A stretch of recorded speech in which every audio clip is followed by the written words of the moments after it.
Netiquette is a combination of the words network and etiquette, and is defined as a set of rules for acceptable online behavior. Let's talk about the 5 core rules of netiquette. Core rule number 2. Adhere to the same standards of behavior online that you follow in real life. Kung magalang tayo sa personal, dapat ganon din tayo online. Laging gumamit ng mabubuting salita at igalang ang iba. Core rule number 5. Make yourself look good. Mag-isip muna bago mag-post. Ipakita ang mabuting asal at magbahagi lamang ng positibo at makabuluhang content.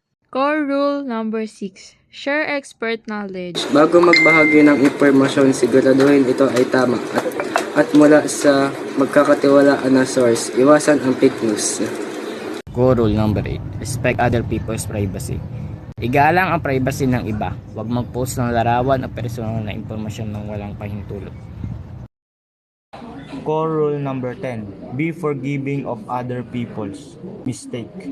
Lahat ay nagkakamali. Sa halip na mang-insulto, maging maunawain at magbigay ng magalang na payo.